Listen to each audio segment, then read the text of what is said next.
இவரை பத்தி தெரிய வேண்டியது இல்ல, ஏன்னா இவர் உங்க வீட்டு பிள்ளை. உங்க தொகுதியோட வேட்பாளர் உங்களுக்கு துன்பம் வராம பார்த்துக்கிற காப்பாளர். இவரை சட்டமன்றத்துக்கு அனுப்பி வச்சு உங்க சங்கடங்கள் எல்லாம் தீர்த்து வச்சுக்கங்க. 5 வருஷத்துக்கு முன்னாடி நம்ம சென்னை எப்படி இருந்தது? இந்த 5 வருஷம் திமுக ஆட்சியில நம்ம சென்னை எப்படி இருக்கு? குப்பையா இருக்கு. திமுக ஆட்சிக்கு வந்த புதுசுல திமுக கொடுத்த போலி வாக்குறுதிகளை நம்பின அப்பாவி மக்கள் கூரைய பிச்சுக்கிட்டு கொட்டோடு நினைச்சாங்க. ஆனா இருந்த கூரைய பிச்சுக்கிட்டு போய் நடுத்தரவுல நிப்பாட்டதுதான் விஷயம். ஒரு காலத்துல சென்னைன்னா சுறுசுறுப்பு ஞாபகத்துக்கு வரும். ஆனா இன்னைக்கு சென்னைன்னா ஸ்டாலினோட சுருண்டல் தான் ஞாபகத்துக்கு வருது. ஒரு காலத்துல சென்னைன்னா நடு ராத்திரியில கூட ஒரு பொண்ணு சுதந்திரமா பாதுகாப்பா நடமாட முடிஞ்ச ஊர் ஞாபகத்துக்கு வரும். ஆனா இன்னைக்கு யூனிவர்சிட்டியிலேயே பொண்ணுங்களுக்கு பாதுகாப்பு இல்லாம பச்சை குழந்தைங்களை கூட பார்த்து பார்த்து பொத்தி பொத்தி வச்சுக்க வேண்டிய நிலைமை தான் ஞாபகத்துக்கு வருது. சென்னைன்னா சீரியல் லைட்டு, எல்இடி லைட்டு, அம்மன் கோவில் திருவிழா ஞாபகத்துக்கு வரும். ஆனா இன்னைக்கு இபிபி கட்ட முடியாம பாதி சென்னை இருட்டுல இருக்கிறது மட்டும்தான் ஞாபகத்துக்கு வருது. சென்னைன்னா பார்க்கும், அந்த பார்க்ல விளையாடுற குழந்தைகளும் தான் ஞாபகத்துக்கு வருவாங்க. ஆனா இன்னைக்கு சென்னையில போக்சோ கேஸும் பெண்களுக்கு எதிரான வன்கொடுமைகளும் தான் ஞாபகத்துக்கு வராங்க. சென்னைன்னா பார்த்தசாரதி கோவிலும் சாந்தோம் சர்ச்சும் மவுண்ட் தர்காவும் ஞாபகத்துக்கு வரும். ஆனா இன்னைக்கு பாட்டலுக்கு 10 ரூபாயும் என்னென்னமோ சாதனம் தான் ஞாபகத்துக்கு வருது. சென்னைன்னா கடற்கரையும் பொருட்காட்சியும் ஞாபகத்துக்கு வரும். ஆனா இன்னைக்கு கஞ்சாவும் பொலிக்கிங்களும் தான் ஞாபகத்துக்கு வராங்க. சென்னைன்னா போலீஸும் அந்த போலீஸோட புத்திசாலித்தனமும் ஞாபகத்துக்கு வரும். ஆனா இன்னைக்கு லாக்அப் டெத்தும் கட்ட பஞ்சாயத்தும் தான் ஞாபகத்துக்கு வருது. சென்னைன்னா அன்போட அட்ரஸ் சொல்றவங்களும் ஆட்டோக்கார அண்ணனுங்களும் தான் ஞாபகத்துக்கு வருவாங்க. ஆனா இன்னைக்கு பட்ட பகல்ல பட்டாக்கத்தியோட சுத்துறவங்களும் கூலி படைகளும் தான் ஞாபகத்துக்கு வராங்க. சிங்கார சென்னை நம்ம சென்னை இந்த திமுக ஆட்சி காலத்துல சீரழித்து சென்னையாக இருக்கு. சென்னை வந்தவங்களை வாழ வைக்கிற அன்னைன்னு நம்ம பெருமையா சொல்லிக்கிட்டு இருந்தோம். ஆனா இன்னைக்கு என்ன நிலைமை? இந்த சென்னை திமுக என்ற தீய சக்தி கொள்ளடிக்கிற கோடானா மாறிடுச்சு. நீங்க எல்லாரும் வருகின்றீங்க. ஏப்ரல் 23ஆம் தேதி இரட்டை இலை சின்னத்துல ஓட்டு போட்டு நம்ம அண்ணன்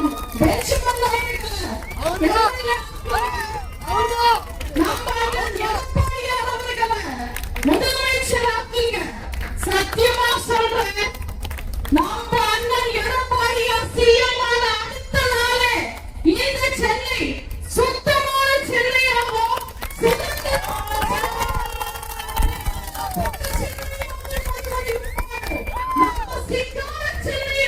நம்ம மறுபடியும் பார்க்க முடியும்.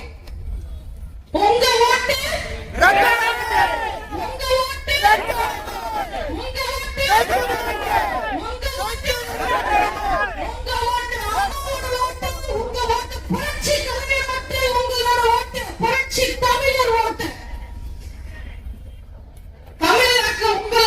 கஷ்டப்படுற ஒரு பெரியவர் கடவுளை பார்க்கணும்னு தபஸ் இருந்தாரா, தவம் இருந்தாரா. அவரோட கடுமையான தபஸ் பார்த்து கடவுள் ஒரு நாள் காட்சி கொடுத்தாரா. உன்னோட தபஸ மெச்சிக்கிறேன்ப்பா, உனக்கு ஒரு வரம் தரேன், என்ன வரம் வேணும்னு கேளுன்னு கேட்டார்.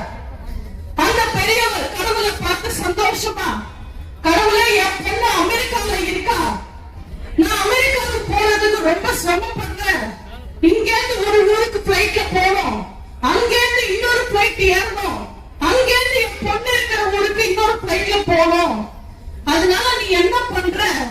எங்க சென்னையில இருந்து அமெரிக்காவுக்கு ஒரு பாலம் கட்டிடு, நான் ஈஸியா ரோடு வழியாவே அமெரிக்காவுக்கு போயிடுவேன். உடனே அந்த கடவுள் ஷாக் ஆகி, நீ என்னப்பா தாவே கால இருந்து வரியா, பேசுறேன், ஏதாவது நடக்கிற காரியம் பேசுப்பா, வேற வரம் கேளுங்க. உடனே அந்த பெரியவர் யோசிச்சு, நான் தமிழ்நாட்டுல வாழ்றேன், தமிழ்நாட்டுல திமுகவோட ஆட்சி நடக்குது, ஸ்டாலினும் ஸ்டாலினோட பையனும் ஸ்டாலினோட மருமகனும் மொத்த குடும்பமும் கொள்ளையடிக்கிறாங்க, ரொம்ப மோசமா நடந்துக்கிறாங்க, திமுக கட்சிக்காரங்க எல்லாம் பெண்களுக்கு ரொம்ப தொல்லை கொடுக்கிறாங்க, அதனால நீ என்ன பண்ற, இவங்க எல்லாரையும் நல்லவங்களா மாத்திடு, நான் தமிழ்நாட்டிலேயே வாழ்ந்துக்கிறேன்னு சொன்னாங்க. இப்ப பயந்து போன கடவுள், நீ என்ன கேட்ட, இங்க இருந்து அமெரிக்காவுக்கு போட்டு தானே கேட்ட, சிங்கிள் ரோடு வேணுமா டபுள் ரோடு வேணுமா கேட்ட. ஏன்னா கடவுளால கூட இந்த திமுக காரங்களை திருத்தவே முடியாது.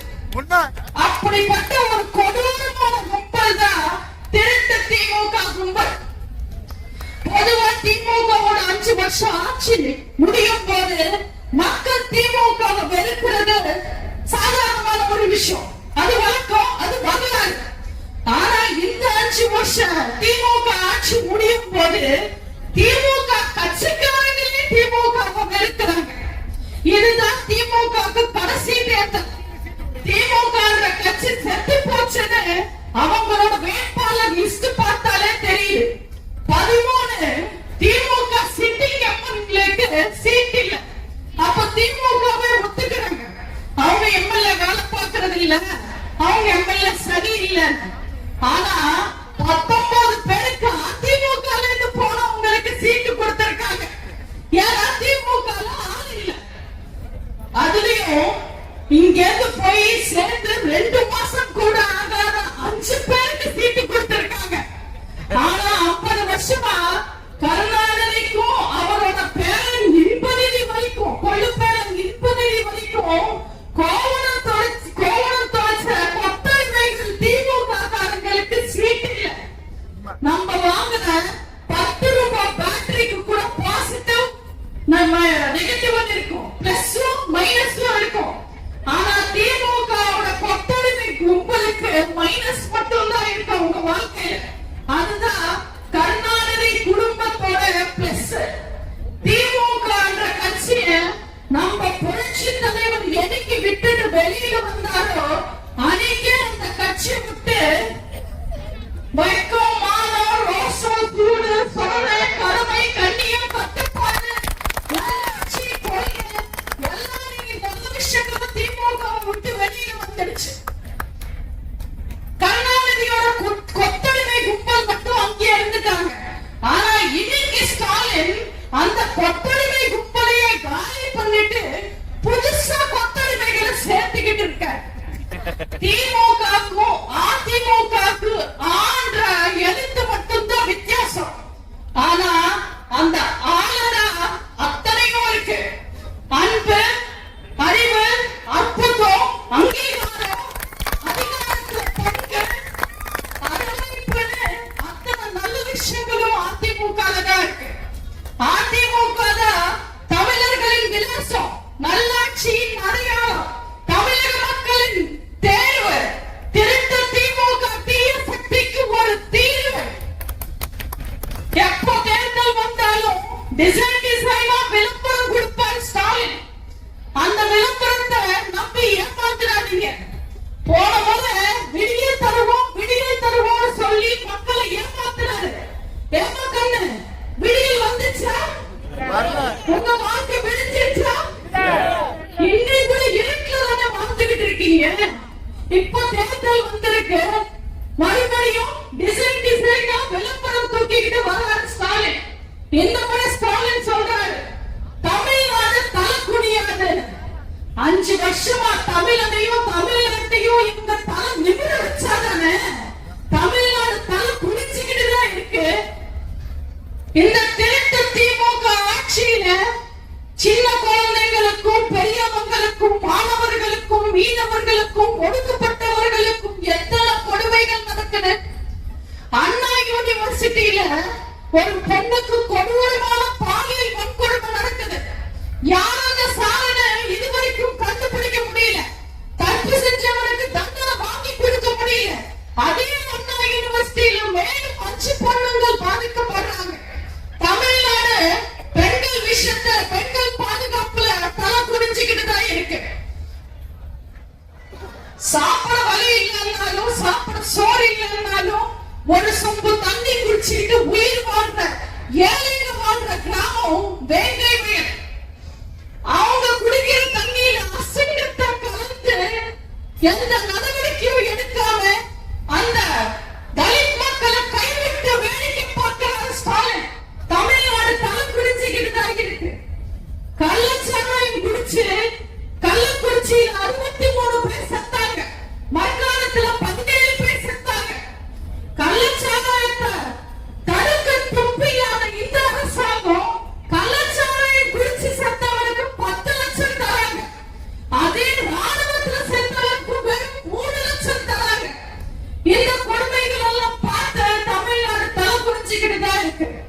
திருமண பக்கம் எல்லாம் போராட்டம், டாக்டர்ஸ் போராட்டம், நர்ஸ் போராட்டம், டீச்சர்ஸ் போராட்டம், டாஸ்மாக் ஊழியர்கள் கூட போராடிட்டு இருக்காங்க. இந்த போராட்டத்துல தமிழ்நாடு தலை குறைஞ்சிக்கிட்டு தான் இருக்கு. கரண்ட் பில் ஷாக் அடிக்குது. போன தேர்தல்ல ஸ்டாலின் சொன்னாரு, மாசம் மாசம் ரீடிங் எடுப்போம், நீங்க மாசம் மாசம் பில் கட்டலாம்னு சொன்னாரு. ஆனா செஞ்சாரா? இந்த 5 வருஷத்துல கரண்ட் பில் 4 முறை ஏற்றிருக்காரு. 4 முறை மக்கள் பில் கட்ட முடியாம கஷ்டப்படுறாங்க. அவ்வளவு பணம் வசூல் பண்ணியும் இன்னைக்கு ஈபில வேலை பார்க்கறதுக்கு ஆளுங்க இல்ல. 100 பேர் வேலை பார்க்க வேண்டிய இடத்துல 4-5 பேர் வேலை பார்த்துக்கிட்டு இருக்காங்க. இந்த கொடுமைகள் எல்லாம் அனுபவிச்சு தமிழ்நாடு இன்னும் தலை குனிஞ்சுக்கிட்டு தான் இருக்கு. மத்திய அரசு நீட் கொண்டு வந்துச்சு. அந்த நீட் நாங்க ரத்து பண்ணுவோம்னு வாக்குறுதி கொடு. மேலும் வீடியோக்களை காண நவ் இந்தியா டைம்ஸ் யூடியூப் சேனலை சப்ஸ்கிரைப் பண்ணுங்க. பக்கத்துல இருக்க பெல் பட்டனை மறக்காம கிளிக் பண்ணுங்க.